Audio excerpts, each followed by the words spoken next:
Are you looking to join Cycling Men of Leisure for one of our rides in 2025? We've got a few things on our schedule. That's right. We'll be attending Big Bragg and also the Bourbon Country Burn. Big Bragg is in Georgia and Bourbon Country Burn's in Kentucky. Both places are going to be absolutely beautiful. We're going to have teams for both of those events. If you're looking to join us on our team, just send us a message. We'll tell you what to do.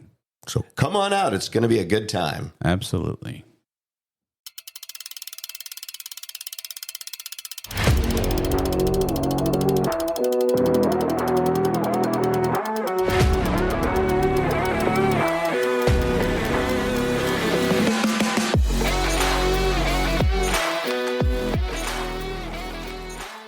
Well, it's time for Road Adventures with Cycling Men of Leisure, the podcast for cyclists who understand that riding is not just about getting to the destination, but the experience along the way. Now, here are the original Cycling Men of Leisure, Adam and Michael. Hey, good to be with you again. Happy to be with you again, Adam. How we doing? Doing good. Look at that. We're actually together today. Yeah, just together 2 weeks ago. Now we're together again. Where are we at? Currently, we're at the Ragbrai headquarters, but we were here for the 50th route announcement party. Yes, it was a good time last night. You know, it was a good time. It was double the size from last year, I think. Have you ever thought about what it takes to run the oldest, largest, and longest multi-day recreational bike ride in the world? Yeah, I have. No, I really haven't actually. But no, I'm assuming you call a few people, fire and maybe state patrol, and pick a couple places on a map and put up a sign or two. Is that... There's your ride. Oh, sweet. I probably has a little bit more to do than that. And lucky for us, today we have someone with us that could probably tell us that. I think so. Ladies and gentlemen, let us introduce the director of Ragbrai, Matt Phippen. Hey guys, how are you? Good. Yeah, it's more than just that. Okay. It's a little bit more. Well, coming from the perspective of the rider, we drive or we fly to the starting town and we go and it seems all seamless. But yeah, I'm sure there's a lot of things that as a participant, we really don't understand or know or even appreciate all the behind the scenes work. So yeah, for us, if we do a good job, you never have to see any of those things. And for, us putting on an event, it's usually those things that we're stressed about that we're trying to figure out, but the riders never experience that.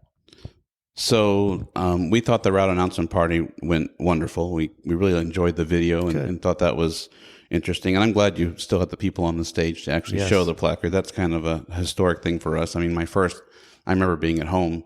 So my first Ragbrai was 2016.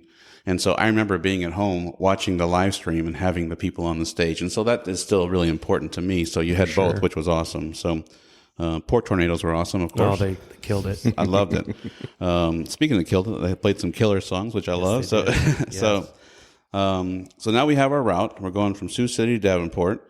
What do you have to do to start planning each route each year?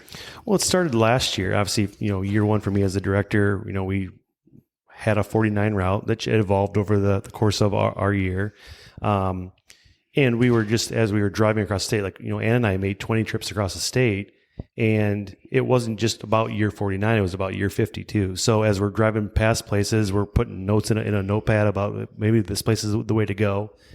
We looked at the route, and year one was in, a lot of people's minds, this is what they're going to do. Now, year one made a lot of sense, but year one only had 6 communities on it. So you had to make some changes to it.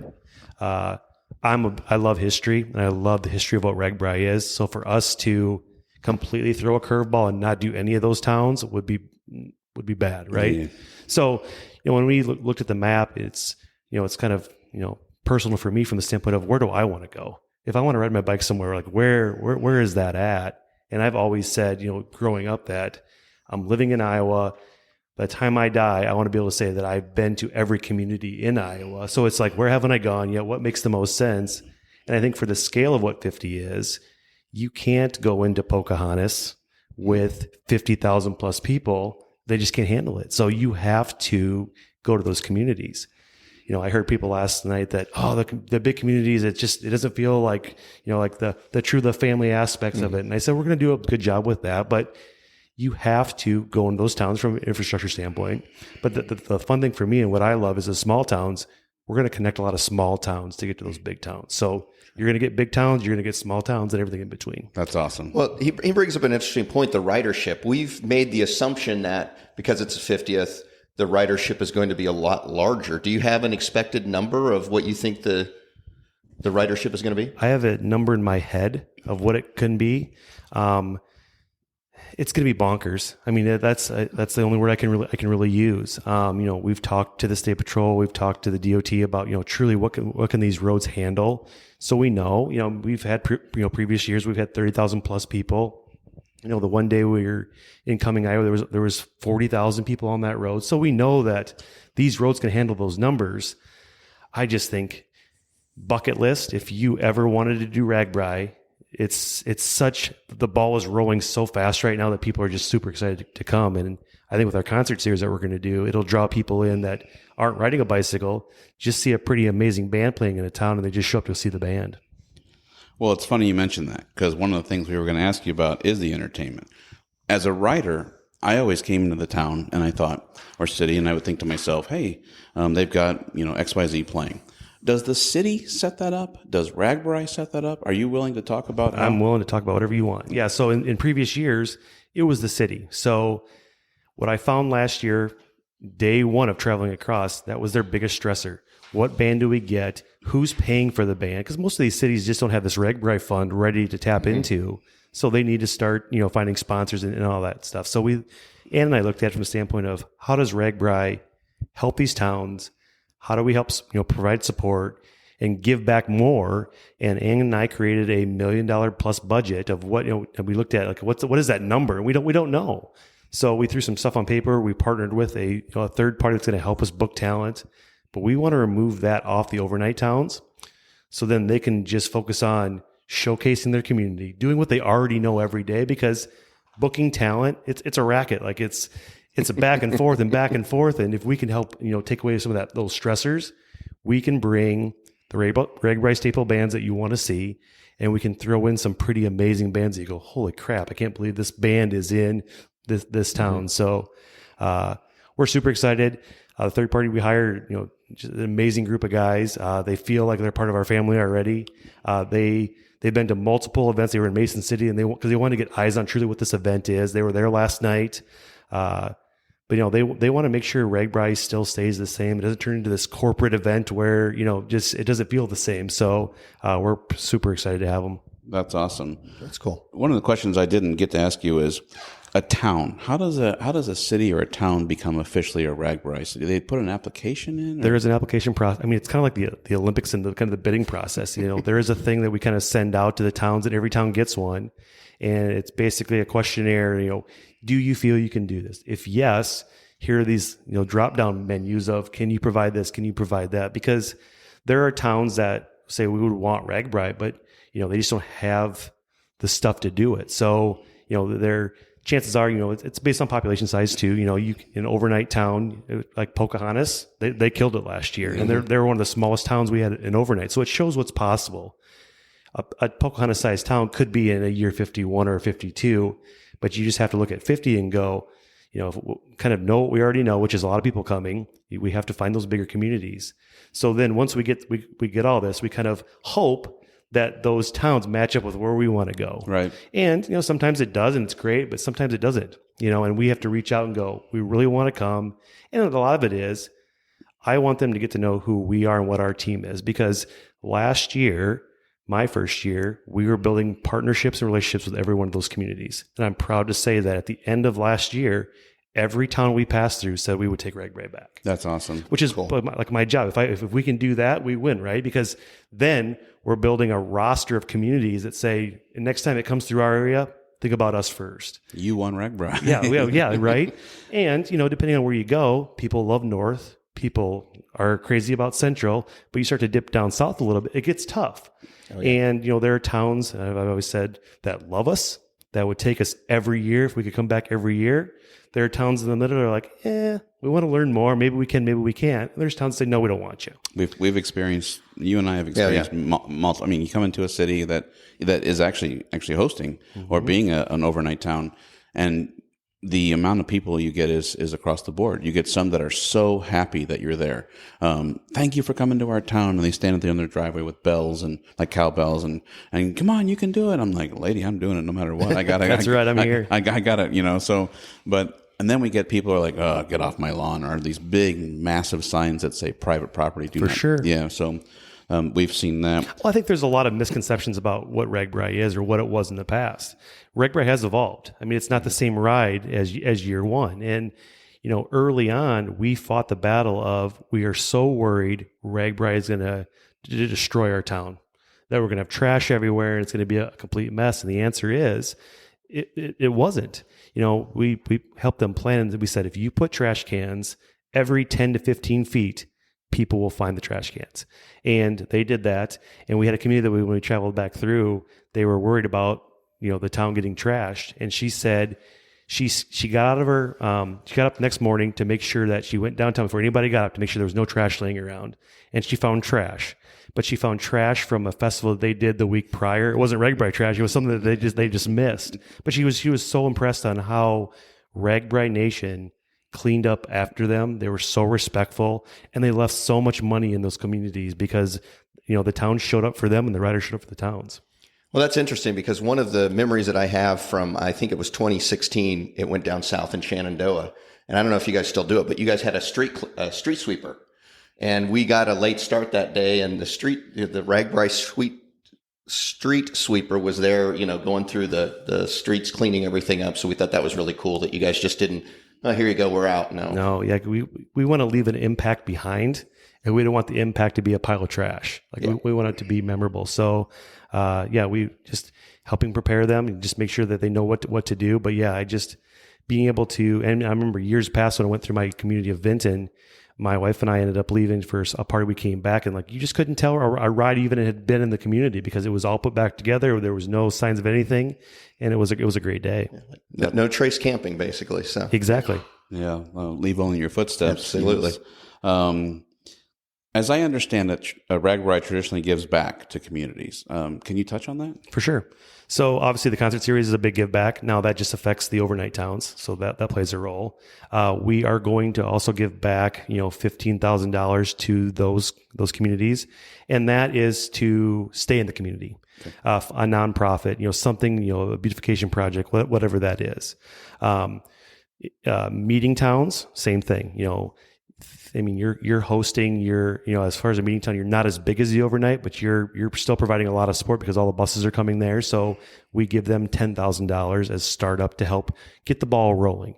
One thing we're going to change this year, and you may have heard this, all the pass-throughs.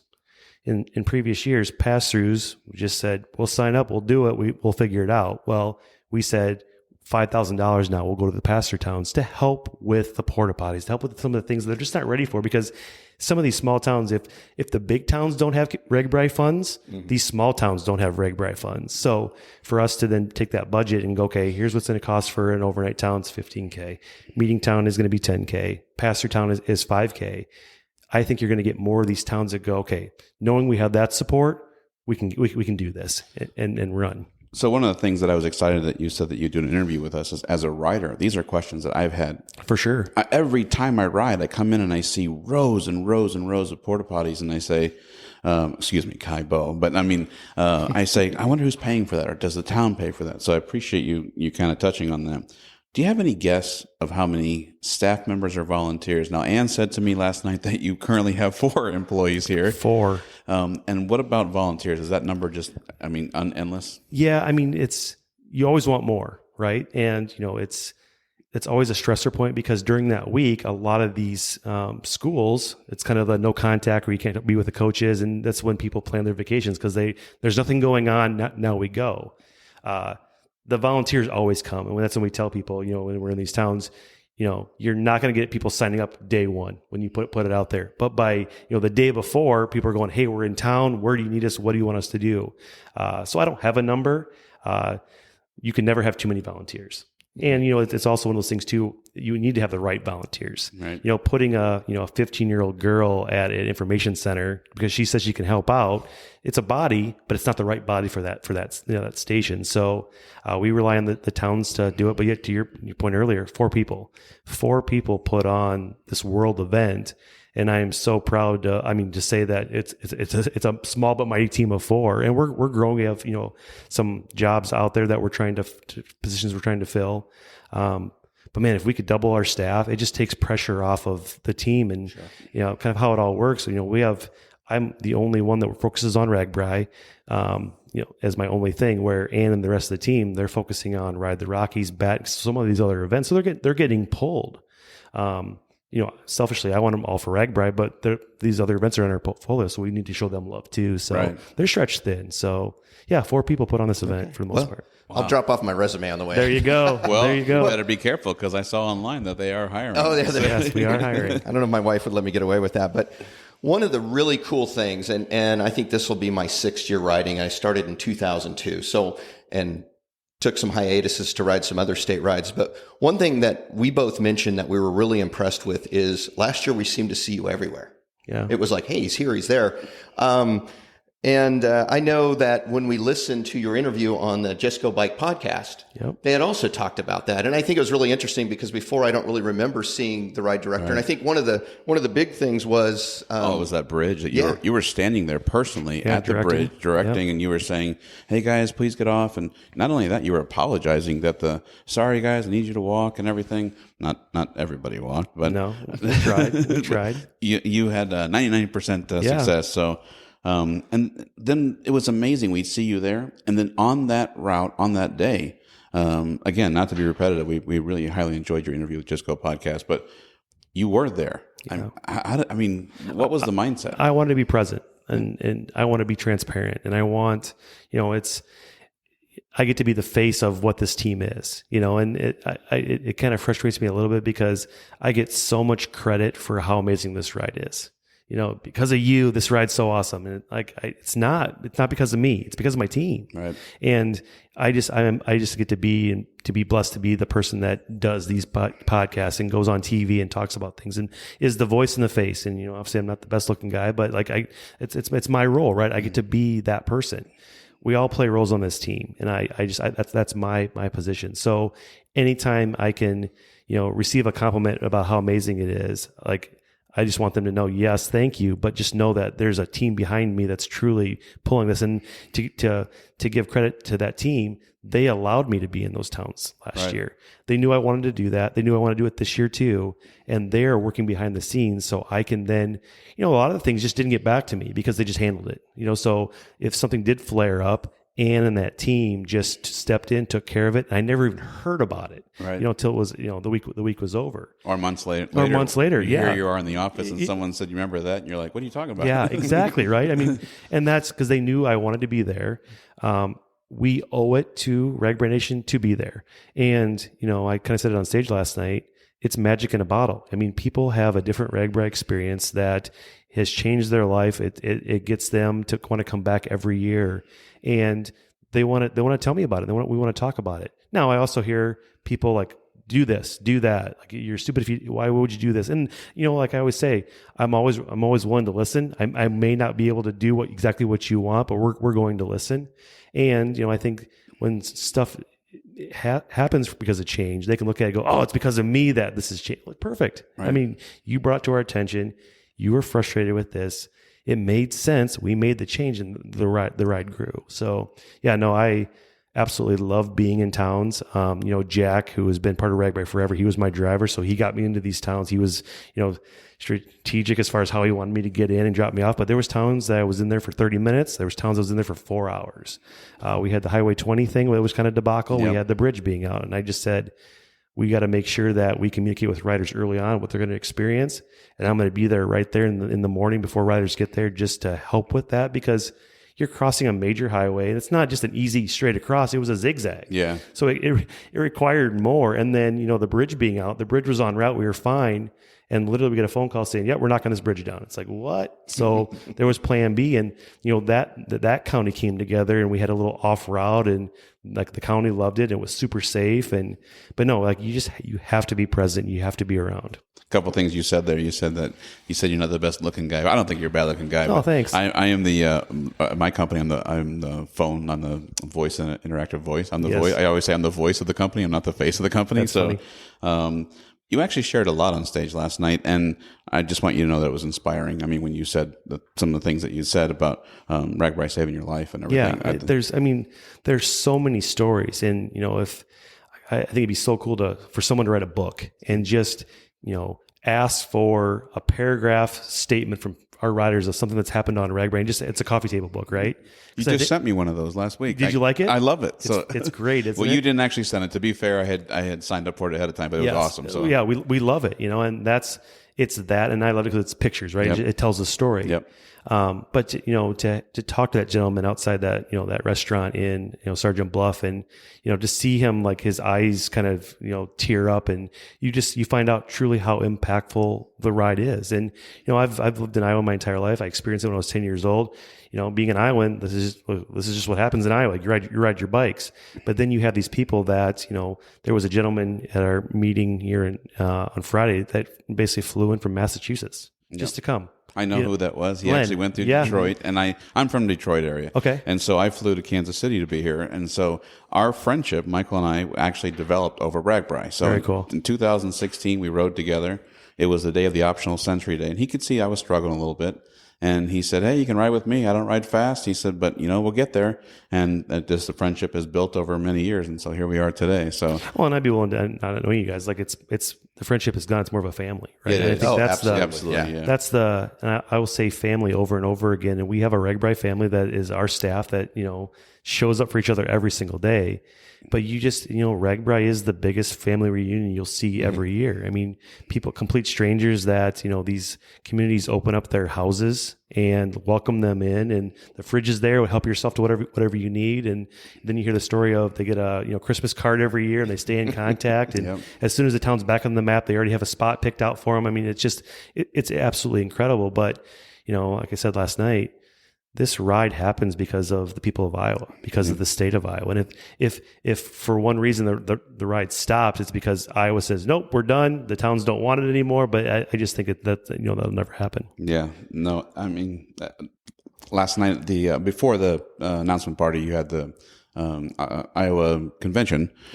And we actually were walking in the convention and saw some people that were in our charter last year. And here we are hugging in the middle of, I'm sure people thought we were nuts, but like, hey, good to see you. Are you guys going to the party tonight and everything? And so you're absolutely right. I haven't seen them since July when we ended the ride last year, but it's like I hadn't skipped a beat. So yeah, it is definitely cool. So I think the big question I have for you is, you took on this job, this passion, this love, as a director of the largest, longest, biggest recreational ride in the world. Yep. Where do you go from here?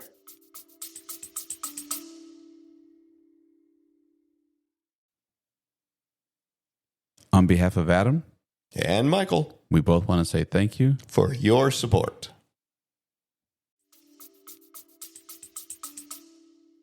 Well, I feel, I say, okay, I came from a company that, I had all the best intentions of retiring. Like, I was going to retire with Shields. I had no intentions of ever leaving. And, my job there was to get the part-timer to want to go full-time, the full-timer to want to make this a career, and truly like lock them in. So that was hard. So coming into this role and, year one for me, kind of learning the behind the scenes stuff. And, I knew a lot about the ride just because I had so much experience around the ride, multiple pre-rides. We were a sponsor. So I knew it, very, very well. I believe we haven't even scratched the surface. I think of what we did last year to show, Ragbrai Nation, what's possible. I mean, I heard about last night, people loved last year's ride. Now the bar is set very high. Like, you give Ragbrai Nation a taste of what's out there. They want it every year. And, the biggest thing, and I bet it hundreds of times last night, how's the weather going to be? Are you going to provide us with 70 degrees and tailwinds? I tell you what, as a rider, I didn't complain. 78, 85. No one was melting. I mean, I stood at a corner with the state patrol for an hour and watched people turn and go into a town. and no one was sweating. And I remember talking to one of the state guys. I said, God, I should have made this harder. Like it was just, it's too easy for these people right now. Well, I think you did that with 500 this year. Yes, 500 miles. But no, it's incredible to see. The weather it plays such a major role, and that's with any event you do. Weather always, is the deciding factor.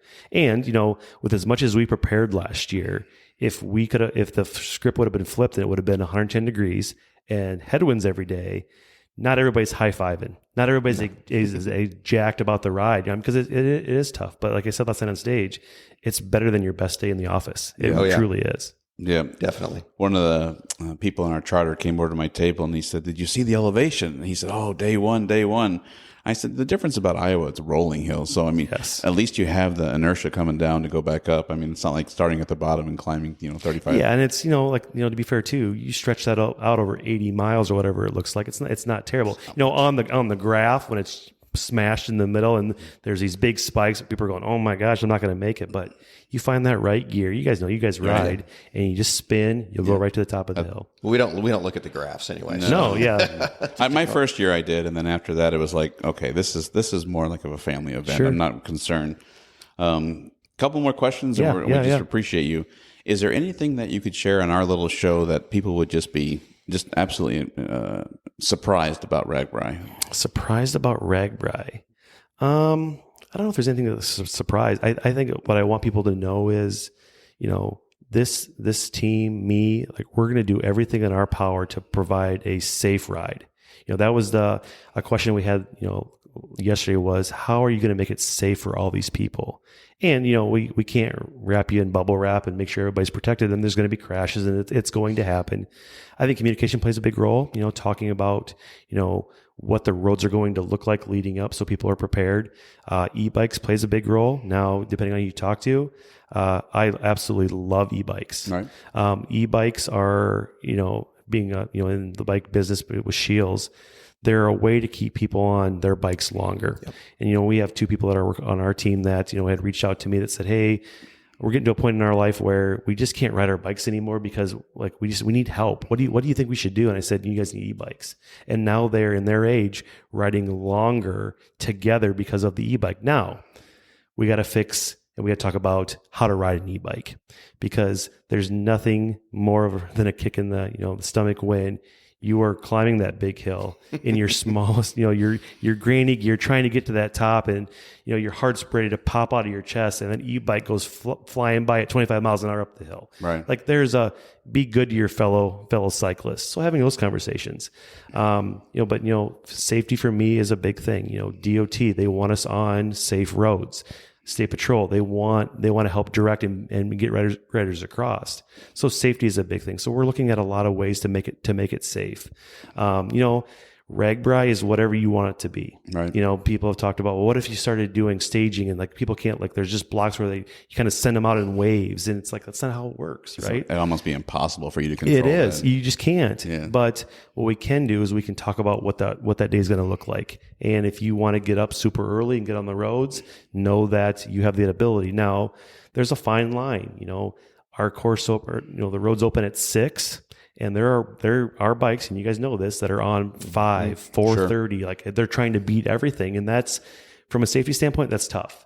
Even last year, like as we're up functioning, getting ready to go, we're seeing bikes leave towns, and there's no blinkies on the back of like they're just not ready to go. Yeah. But they want to get ahead because they think there's going to be no, that early in the morning, nobody's going to be out. Well, yeah, the farmers are doing their thing. Like there's vehicles still on these roads, so it's just talking through what that looks like, and then the other thing too is we're there to support.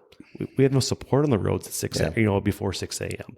Bob and Care Ambulance, they're not out till 6 a.m. So if you do go down, it takes us longer to get to you. So safety is a big thing, with all the people. I am worried about that. Right.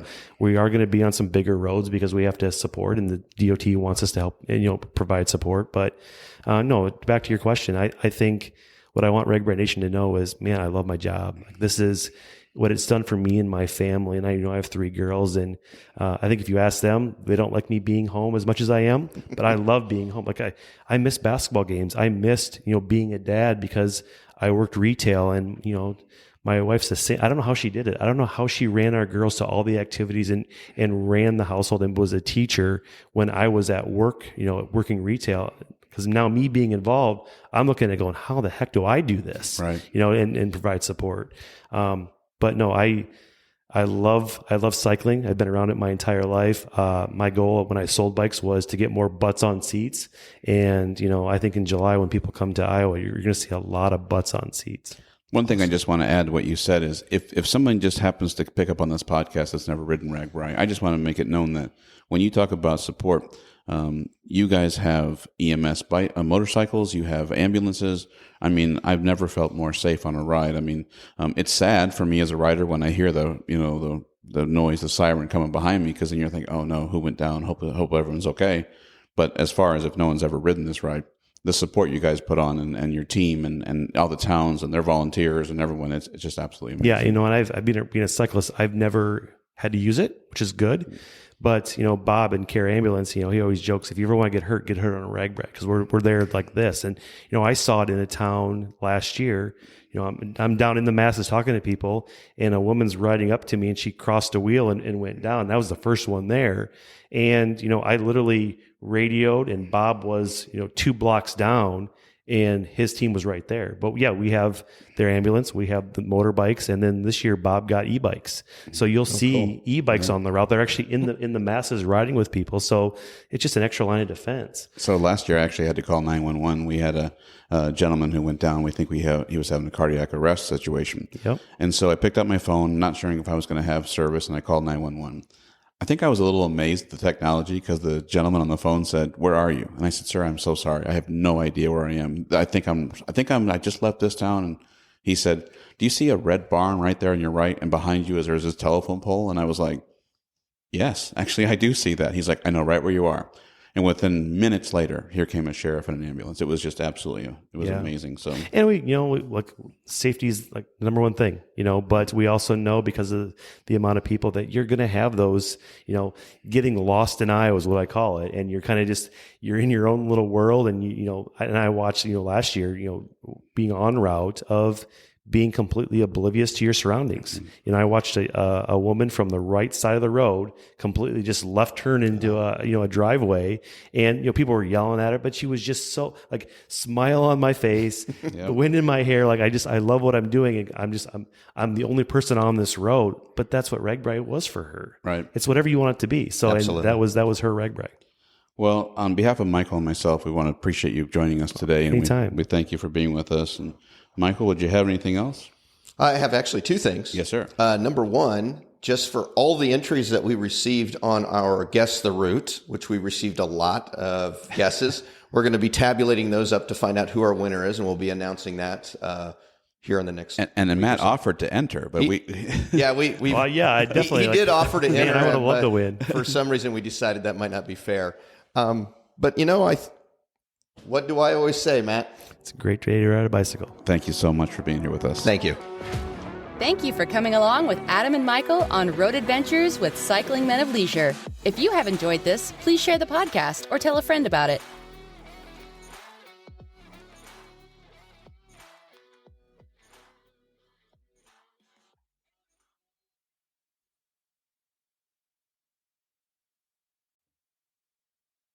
Hey, we just wanted to remind you that we've got some really cool products at our jersey and our swag store. That's right. You can visit cyclingmenofleisure.com. At the top of the page, you'll find our stores page. Click there. There's 2 QR codes. The one on the left has a J on it. That's the store for the jerseys. The one on the right is just a swag store. Has all kinds of different items. Kind of customizable. You can kind of make the swag the way you want it. If the QR codes are giving you an issue, don't worry. Underneath, there's 2 buttons that you can click on. Thank you, and have a great day.